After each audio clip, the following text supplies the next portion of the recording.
Análisis Viva, el podcast donde los principales analistas económicos de México exploran los temas más relevantes en el ámbito económico y financiero, tanto nacionales como internacionales. Los mejores comentarios y perspectivas esenciales para el mercado. ¿Qué tal? Bienvenidas, bienvenidos. Mi nombre es Salvador Leal, director de comunicación de la Bolsa Institucional de Valores, y les doy la bienvenida al cierre de la quinta temporada del podcast semanal Análisis Viva.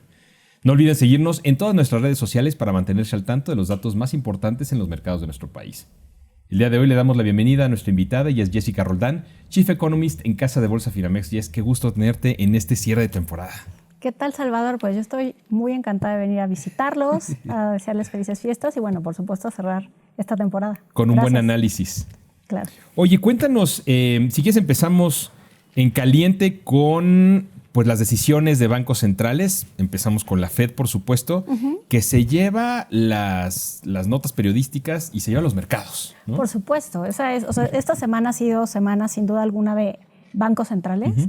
Y bueno, la Reserva Federal pues tiene un papel preponderante, ¿no? en estas decisiones. Y pues sí, acaba de tomar decisión. La decisión era ampliamente esperada, que era una reducción de 25 puntos base, entonces ahí no hubo sorpresas. Hay que solo destacar que con esta reducción de 25 puntos base en su tasa de referencia o en el rango, en un lapso de 4 meses la Reserva Federal ha bajado 100 puntos base su tasa de política monetaria. Claro. Entonces ha sido, digamos, un ajuste bastante rápido y, bueno, pues eso sienta las bases para lo que dijo después. Otro elemento importante de esta decisión en particular es que, como cada 3 meses se anuncian nuevos pronósticos o proyecciones económicas con pues, la actualización de lo que la Fed cree que va a pasar con el crecimiento, los precios, la tasa incluso de referencia, etc. Y ahí fue donde vino la sorpresa. Desde la última decisión, pues lo que había venido en el camino era la victoria de Donald Trump, la materialización del resultado de las elecciones en Estados Unidos. Sí. Entonces, dado que las políticas de Donald Trump en general tienden a tener un sesgo inflacionario, ya era esperado que la Fed pudiera, digamos, mandar un tono un poco más restrictivo y decir, tal vez no voy a recortar tanto como esperaba que iba a recortar. En las proyecciones previas, la Fed había, en este dot plot, ¿no? Un diagrama de puntos que pone las preferencias, digamos, de cada miembro del comité sobre qué va a pasar con la tasa de referencia, aparecía que el año que entra se esperaba que redujeran la tasa alrededor de 100 puntos base, un punto porcentual. Entonces, pues era muy importante ver qué decían las proyecciones esta vez. Y ahí fue donde, de nuevo, como ya dije, vino la sorpresa. Por un lado, el crecimiento sigue bastante sólido. La Fed revisó al alza sus proyecciones de crecimiento notablemente para este año, pero en general para todo el horizonte de pronósticos, a tal grado que ahora espera que la economía estadounidense siga creciendo por arriba de su nivel potencial de aquí a 2027, al menos. No. Ello vino acompañado de reducciones también, de incrementos también en la parte de inflación de precios, en particular del índice que ven de manera muy puntual, que es el PCE. Y esos incrementos pues, tienen que ver con incrementos también en la inflación subyacente y en la inflación general. Entonces, por ejemplo, el año que entra esperan que la inflación sea más alta y, bueno, en consecuencia, además, también movieron al alza su trayectoria esperada de tasa de referencia. Claro. Más inflación derivado de un crecimiento mucho más activo. Sí, probablemente un crecimiento más activo e incluso pues puede ser de toda esta incertidumbre y posibles efectos de ciertas políticas que se impongan hacia adelante. Claro. Eso es relevante porque, por ejemplo, en la conferencia de prensa, a pregunta expresa de si ya están contemplando ciertos efectos sobre la inflación y la actividad de las políticas de Trump, lo que Jerome Powell dijo fue que, pues, evidentemente el comité ya está explorando toda una serie de escenarios o de posibles cosas que pudieran suceder, pero que la incertidumbre es altísima, que no conocen ni si va a haber tarifas o no, a qué productos, cuánto van a durar, cómo eso va a afectar realmente la fijación de precios en la economía. Entonces, o sea, lo que reconoció es que hay mucha incertidumbre y, de nuevo, probablemente como respuesta a todo esto, pues esta expectativa de bajada de tasas de referencia se acotó mucho. Entonces, ya puntualmente, de esperar hace unos meses que la tasa de referencia podía bajar 100 puntos base, ahora esperan que baje 50 puntos base tan solo. Esa es una revisión importante porque el mercado esperaba que fueran solamente que se recorriera menos, que esperara 75 puntos base tal vez. Y entonces, solo para poner como referencia, si la Reserva Federal esperaba hace unos meses recortar 100 puntos base el año que entra, ahora espera que esos 100 puntos base se recorten en un lapso de 2 años. Entonces, realmente sí es un escenario pues mucho más gradual, en donde la tasa incluso no llega al nivel neutral hasta 2027. Entonces, eso fue lo que provocó la sorpresa de los mercados, fue lo que nosotros llamamos un corte restrictivo, con un tono restrictivo, y lo que además pues causó ayer movimientos muy abruptos, ¿no? Por ejemplo, las tasas de interés, en la expectativa de que estos recortes van a ser menores, subieron hasta hace un rato. Esas subidas eran de alrededor de 15, 20 puntos base, sobre todo en la parte larga de la curva. Eso es un movimiento significativo en el lapso de unas horas o de un día, y además pues eso es muy importante porque sienta las bases de cuánto vale el dinero en el futuro para un periodo prolongado de tiempo. De acuerdo.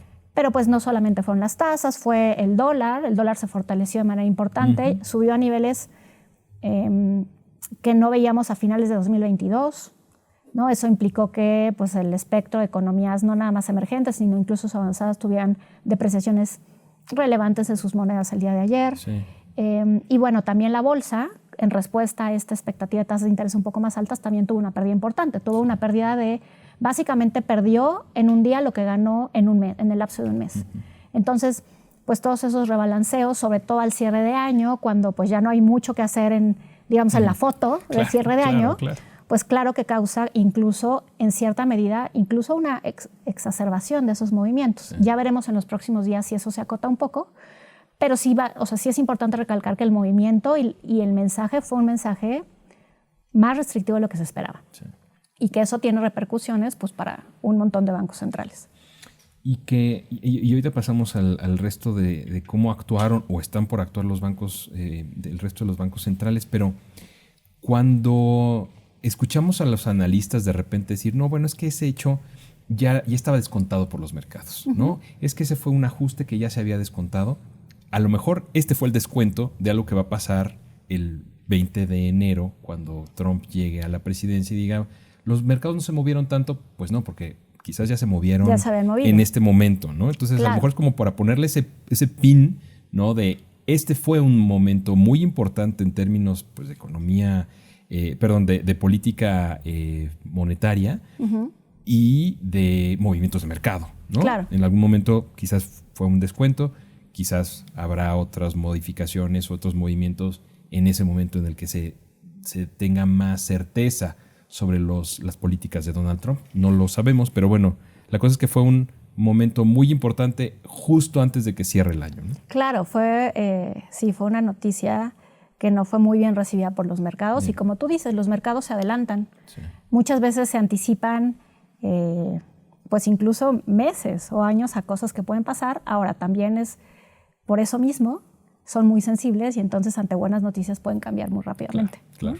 Platiquemos justo sobre el resto de los bancos centrales, quizás el Banco Central de Inglaterra, creo que Japón, ¿no? Japón también tomó decisión. China, Colombia, en fin, también parte de la región. Claro, o sea, en general te digo, hubo decisiones o va a haber decisiones incluso todavía en las próximas horas sobre bancos centrales que son relevantes, ¿no? En particular, tú ya citabas al Banco de Inglaterra, que es importante porque es una economía avanzada, porque la inflación había venido reduciéndose y entonces en concreto fue una decisión de mantener la tasa de referencia, pero el mercado lo tomó como una decisión dovish. ¿Por qué? Porque hacia adelante, en contraste con la Fed, ¿no? de que, digamos, modera sus recortes, no pareció haber señales de que el Banco de Inglaterra piense moderar estos recortes hacia adelante. Entonces, empieza a ver también, si bien este ciclo de bajadas probablemente va a ser bastante sincronizado como el ciclo de subidas, porque fue un choque global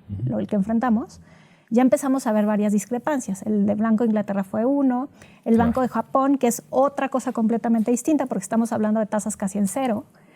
Se esperaba además que empezara a señalizar en su decisión más reciente que va a empezar a subir la tasa pronto, no sucedió. Entonces, digamos, por otras circunstancias y desde niveles muy distintos está también del lado un poco más dovish. Y en el camino pues hemos visto también decisiones del Banco de Chile, del Banco de Colombia. Vamos a ver del Banco de Colombia. Se espera, en el caso de Chile hubo reducciones, en el Banco de Colombia también se espera reducciones. Sí. Y bueno, ya comentaremos la decisión de Banxico. Claro. Pero también se espera, eso contrasta mucho, por ejemplo, con el caso de Brasil, ¿no? Que tuvo hace ya una semana una decisión sorpresiva, pero al contrario, de alza, ¿no? De un incremento de 1 punto porcentual en la tasa de referencia y además señalizar que vienen más iguales hacia adelante, lo cual pues empieza a señalar la complejidad de lo que vamos a ver el año que entra. Esto que ya habíamos platicado en ocasiones anteriores de que la incertidumbre es la nueva norma y que vamos a estar viviendo épocas de volatilidad, no se acaba. Cierto. Probablemente incluso veamos acentuarse en algunos momentos estas métricas de incertidumbre en el mercado y pues así seguiremos probablemente todo el año que entra. Claro. Mencionas ahorita curiosamente a Brasil porque, o más bien me gustaría continuar por ahí. Hay actividades políticas que están generando nerviosismo en ciertos mercados. Brasil es uno de ellos. Claro, hay decisiones de política económica en general que han estado causando ruido. En concreto, es un tema fiscal. Uh-huh. Brasil durante muchos años pues ha estado caracterizada por tener una política fiscal que se considera poco sostenible, de déficits amplios. En la pandemia hubo un gasto, un incremento, un deterioro de esas métricas muy agresivo que no se ha podido escalar hacia atrás. Sí. Entonces, recientemente el presidente allá hizo una propuesta de recorte al gasto, que entonces, parecería que es pues una muy buena noticia. Sin embargo, los mercados no le han creído. Incluso en la discusión del Congreso en torno a ese paquete de reducción importante en la parte de gasto por parte del gobierno, ha habido ciertas modificaciones que sugieren que este compromiso con reducir el gasto no es tan claro, o podría estar habiendo ciertas, pues dándole un poco las vueltas. Y pues eso no le gusta al mercado y el mercado ha reaccionado de manera importante. Entonces es algo que se está gestando en la parte fiscal, que de nuevo tiene mucho tiempo y que pues empieza a tener efectos sobre el resto de la economía. ¿Por qué me estoy refiriendo a esto? Pues porque ha habido salidas de capitales, ¿no? Una cierta pérdida de confianza en qué va a pasar con el panorama fiscal. Esa salida de capitales ha detonado movimientos importantes en el tipo de cambio. El real ahora es una de las monedas, incluso ya por encima del peso, peor comportadas en la región. Eso ha obligado al Banco Central a su vez a hacer intervenciones en el mercado cambiario. Hay que recordar que el Banco Central de Brasil es muy activo, ¿no? Interviniendo en el mercado, entonces le ha tocado intervenir recientemente. Esas intervenciones no se han juzgado como tan exitosas y entonces pues esto va creando una tormenta casi que perfecta, ¿no? Sobre todo de nuevo en un entorno en donde hay mucha incertidumbre. Solo para darte un punto de referencia que me pareció importante, Brasil está planeando o está proponiendo hacer un recorte de su gasto de alrededor de $11,000 millones en un lapso de 2 años. Eso es ligeramente mayor de lo que México está proponiendo recorte en su gasto en 1 año. Sí. Y entonces aquí vemos la importancia de que haya confianza en lo que se está diciendo y credibilidad, porque pues podrías decir México la tiene mucho más difícil de hacer una reducción más fuerte, etcétera, pero la respuesta de los mercados ante estas noticias ha sido muy distinta. Entonces, de ahí la importancia de pues, generar esta credibilidad a lo largo del tiempo, que es relevantísima. Es cierto, tienes toda la razón y creo que justamente es de inicio un espaldarazo de los mercados a la manera en la que se está llevando la política, se está anunciando, ¿no? La política fiscal para el próximo año por parte de las autoridades mexicanas, pero también pues una nota de alerta, decir, fíjate como en otras zonas no la están teniendo tan sencilla a pesar de que siguen fórmulas similares, ¿no? Haciendo esfuerzos, claro. Y es que el tema es que la confianza, pues en el momento en que se pierde es bien difícil de recuperar y te puede tomar incluso años en recuperarse. Sí. Entonces, sí creo que lo hemos repetido varias veces aquí, México cuenta todavía con confianza en muchas métricas, todavía se ve bastante bien versus otras economías que están calificadas de manera similar. Pero bueno, o sea, toma una serie de malas decisiones que se pierde esa confianza y entonces no hay que confiarse. Sí. ¿No? Oye, ya que estamos con México, tuvimos nosotros, yo creo que si no pasa nada en estos próximos días, pero en la noticia más importante de cierre de año, que es una decisión de política monetaria, ¿no? Claro, pues esa es justo la que faltaba, claro, ¿no? en esta conversación y bueno, le tocaba a Banxico también decidir. Sí. Hay que recordar que el camino a reducir tasas por parte de Banco de México ha sido un camino bastante difícil, ¿no? Ya lo anunciaba hace un año que iba a haber reducciones, pero que probablemente no iban a ser continuas y entonces eso causaba pues como mucho ruido en los mercados, ¿no? Porque es difícil de comunicar un path que no va a ser continuo. En el camino hubo un montón de choques, sí, ¿no? Al tipo de cambio, choques a precios de agropecuarios que hicieron que la inflación realmente tuviera un comportamiento más bien lateral. Y entonces en general a Banxico la tarea de bajar tasas desde niveles sumamente altos ha sido muy difícil. Entonces esta decisión, el consenso era que iba a haber una reducción de 25 puntos base, como lo ha hecho en las últimas ya 4 ocasiones con esta. Así se dio. Sí. Tengo que aquí señalar que nosotros estábamos fuera de consenso y que nosotros creíamos que había de hecho una oportunidad para una reducción un poco más agresiva, de 50 puntos base, que no se dio, pero bueno, hubo una reducción adicional. Ahora, lo que creo que merece mucho un análisis y una conversación un poco más larga es cómo se dio esa decisión y de qué vino acompañada esa decisión. En primer lugar, esa decisión fue unánime. Esta ya es la 4ª vez consecutiva que hay decisiones unánimes. Cierto.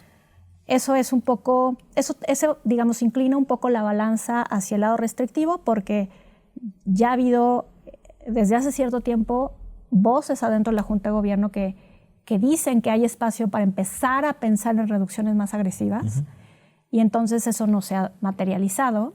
Entonces eso, digamos, le añade un toque como medio restrictivo a la decisión per se. Otra cosa importante es que, y no menor, es que la convergencia de la inflación a su meta se pospuso casi un año. Entonces, si antes esperaban las autoridades que Banxico o la inflación iba a converger a finales del año que entra, ahora esperan que lo haga hasta el tercer trimestre de 2026. Eso pues viene obviamente de la mano de incrementos en cómo piensan que va a venir la inflación hacia adelante. Incrementos tanto en la inflación subyacente como en la no subyacente. Por ejemplo, en el comunicado se dice que esto tiene que ver con que ha habido más persistencia de la que esperaban, ¿no? Evidentemente habrá que ver las minutas, etcétera, y otras comunicaciones que los miembros de la Junta hagan para entender bien a qué se refieren, porque la parte de servicios pues sí ha venido mucho más resistente a bajar, ya lo hemos notado, no obstante en el margen sí ha bajado un poco más, ¿no? Entonces esto en general, de hecho incluso el comunicado menciona estos riesgos de posibles tarifas de Trump. Sin embargo, lo que dice es que pues su impacto sobre la inflación podría ser tanto al alza como a la baja. Entonces, en general, todos estos ingredientes son ingredientes relativamente restrictivos, que te dicen que pues, Banxico va a ir con tiento hacia adelante, un poco en la misma tónica probablemente que la Fed, ¿no? Que también, o sea, mientras la Fed limita sus recortes, eso implícitamente también limita el grado de maniobra que tiene Banco de México. Claro. ¿No? Ahora, lo interesante es que además de todo eso, tiene una frase del comunicado que dice que hacia adelante van a poder evaluar magnitudes mayores de recortes. Entonces, eso no había pasado, aunque miembros aislados habían dicho que esperaban esto, cierto, eso no había pasado en un documento que es en conjunto de la Junta de Gobierno. Cierto. Entonces, esto, pues obviamente balancea las cosas hacia el otro lado y pues te dice que la puerta, digamos, está más abierta a estos recortes de 50. Entonces, digamos, la combinación de mensajes es un poco difícil porque por un lado traes mensajes más restrictivos de inflación más alta por más tiempo, etcétera, y por el otro lado traes esta idea de que pueden bajar un poco más agresivamente, aunque digo, no necesariamente agresivamente hacia adelante. Sí. Incluso te dicen que, o sea, dan a entender que estos recortes de 50 puntos base, o no sé si más, son ocasionales.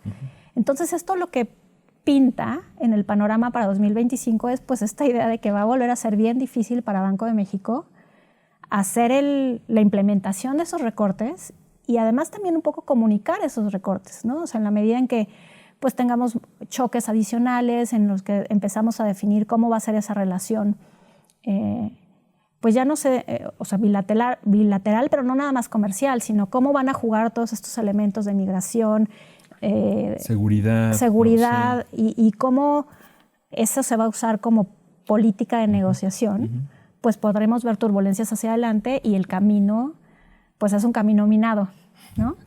Entonces ya veremos qué sucede. O sea, en definitiva, esta decisión fue muy interesante y habrá que esperar más detalles sobre qué hay detrás de lo que Banco de México acaba de decir. Como bien dices, las minutas darán más luz y quizás, pues no sé, se concrete que el Banco de México se está abriendo posibilidades, ¿no? Que no quiere nada más tener un caminito, sino a lo mejor saber que, ok, a lo mejor hay un plan A, pero también hay un plan B, pero también hay un plan C, y entonces no sé si tener un poco más de flexibilidad en las opciones hacia adelante, como bien dices, que son de tomar difícilmente y comunicar difícilmente, ¿no? Claro, es un reto. Es cierto que pues mientras menos probablemente se aten de manos es mucho mejor. Entonces, pues ya veremos exactamente hacia adelante qué sucede. Sí.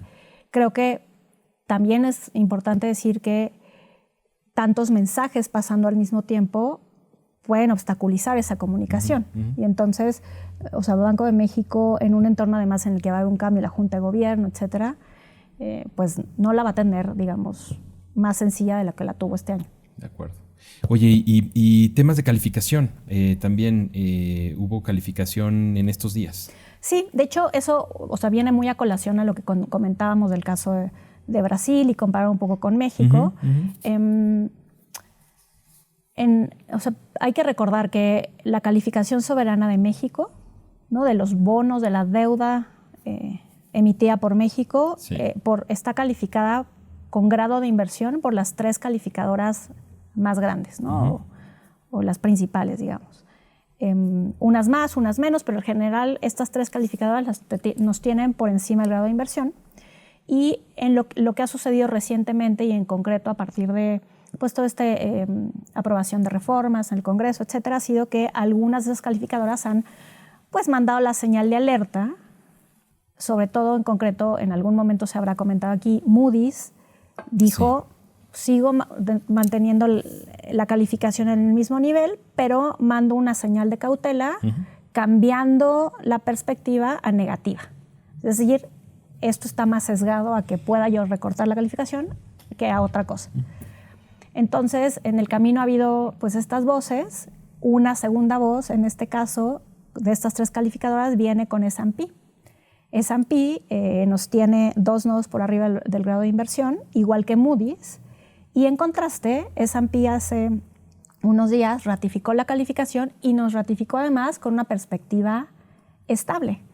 Eso significa que pues en el panorama para ellos no es tal que amerite tener esta señal de alarma. De acuerdo. Ahora, cuando tú lees el comunicado, pues lo que te están diciendo es México en general tiene políticas monetaria y sólida, creíble. En la parte fiscal hay un compromiso creíble del gobierno por reducir el déficit luego de llevarlo a niveles muy altos este año y además de hacer que esas cuentas fiscales sean sostenibles. Y entonces eso es lo que está, digamos, dotando de mayor solidez a esa calificación. Cuando nosotros hablamos con gente que está cercana a estos círculos, una de las cosas que comenta es que no hay que olvidar que cuando fue la pandemia, casi inmediatamente, las calificadoras recortaron calificación, casi de manera generalizada. En México no fue la excepción. Sin embargo, México no hizo toda esa expansión fiscal que otras economías hicieron y nunca hubo ese reconocimiento, digamos, por parte de las calificadoras de regresar la calificación previa. Claro. Entonces, por ahí puede venir cierto grado de maniobra. Claro. Ahora, es relevante esto porque eso contrasta con estas otras voces que dicen, ojo, estamos empezando a ver alertas en la parte de ciertas políticas que pueden producir deterioro del Estado de Derecho, de la confianza en ciertos, o sea, de la inversión que detona crecimiento potencial. Sí. Entonces, digo, esta es una buena noticia para las autoridades. Entonces, digamos, se cierra bien el año. Pero como ya lo comentamos, en el caso de Brasil es importante pues no bajar la guardia, ¿no? Sí, no, a ver, la confianza se renta, ¿no? Nunca la compras. Entonces tienes que abonarle y tienes que estar haciendo la tarea para que esa confianza siga a lo largo del tiempo. Correcto. Oye, siguientes datos. Ya estamos en el cierre, digo, ya se ve en las calles, en las oficinas, en todos lados. En el tráfico. En el tráfico, ¿no? Está ya de bajada la actividad. Pero a lo mejor hay datos que nos puedes platicar que vienen en los siguientes días o en las próximas semanas. Pues si vienen todavía datos, por ejemplo, de actividad económica relevantes, tanto para México como para Estados Unidos. También van a venir datos de inflación para México, ¿no? Entonces eso nos va a dar una idea de hacia dónde va cerrando el año. Sí. Pero sí, como tú bien dices, ya los datos van a ser cada vez menos. Y bueno, pues eso ya nos perfila más bien para pensar qué va a suceder el año que entra y para un poco retomar, ¿no?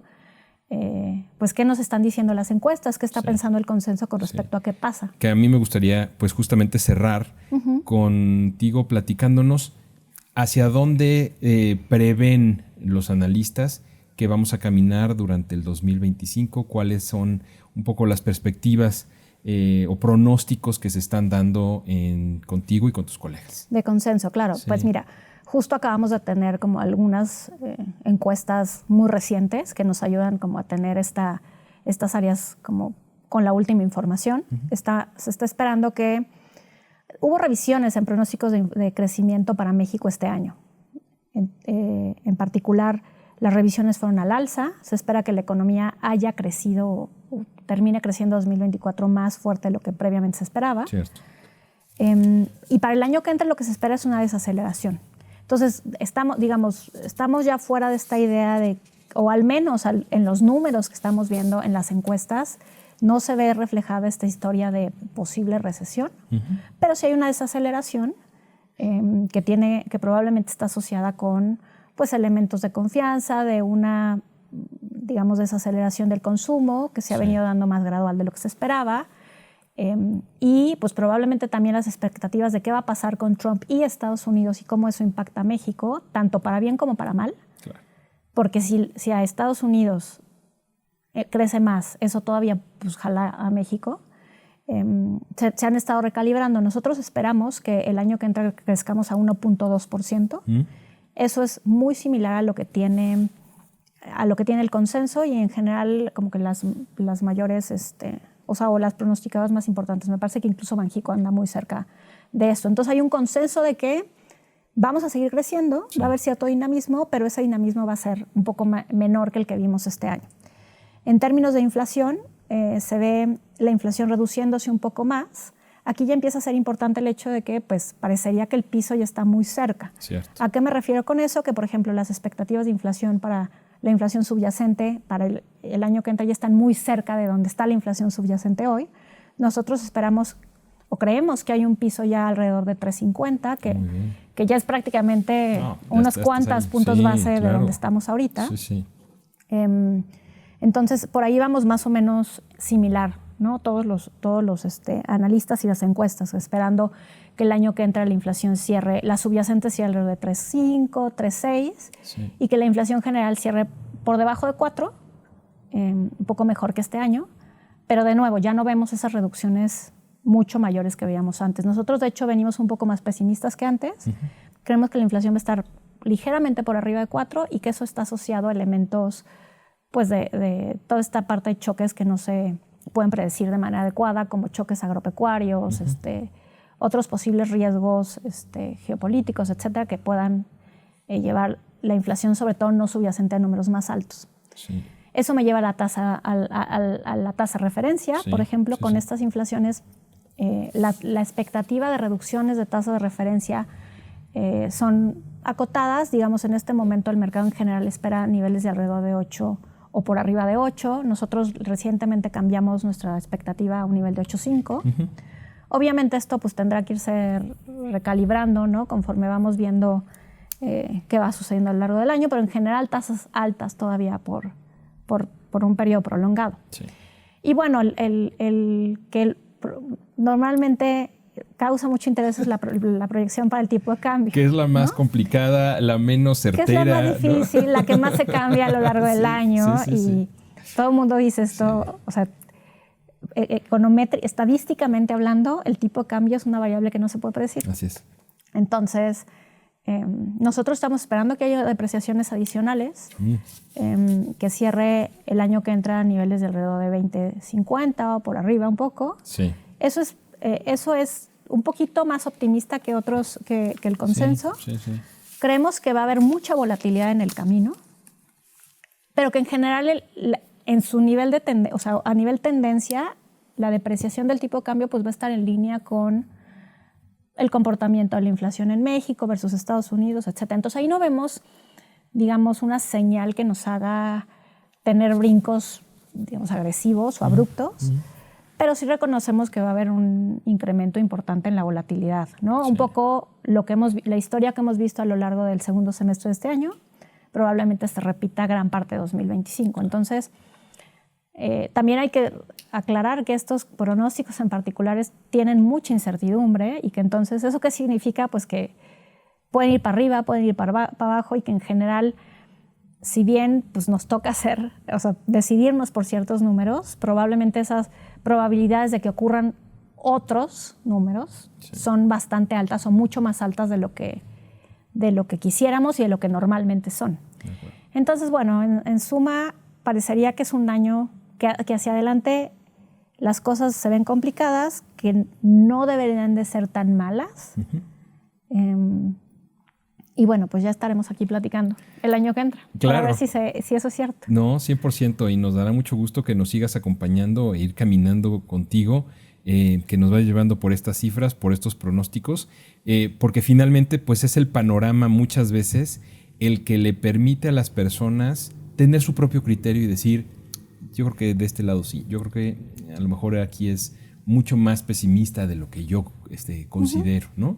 Y finalmente lo que nos ayuda, o lo que nos ha ayudado en estos 5 años que estamos cerrando, pues es dar elementos para un mayor análisis y dar elementos para tener decisiones, para tomar decisiones informadas con los mejores datos posibles, ¿no?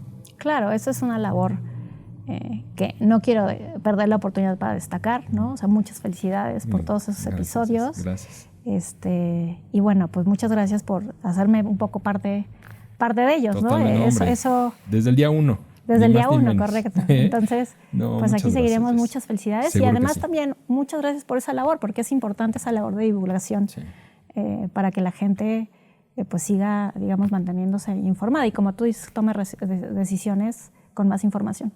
Jess, muchas gracias desde luego por estos años, por el análisis de hoy y pues que sean muchos más. Correcto, ¿no? Que sean muchos más. Muchas gracias, Jess. Muchas gracias. Ella es Jessica Roldán, Chief Economista en Casa de Bolsa Finamex, y a ustedes muchas gracias también por escucharnos a lo largo de este año. Si el episodio fue de su agrado, no olviden dejar una reseña, un like en cualquiera de las plataformas desde la que nos escuchen o compartirlo con sus contactos y amigos. La producción de este podcast estuvo a cargo de Rogelio Unzueta. Agradecemos a nuestros ingenieros en audio y video Héctor García y Omar Vieira. Los acompañó Salvador Leal y esto fue Análisis Viva. Nos escuchamos en la siguiente temporada. Hasta la próxima. La Bolsa Institucional de Valores presentó Análisis Viva. Suscríbete a nuestro podcast y síguenos en todas nuestras redes sociales.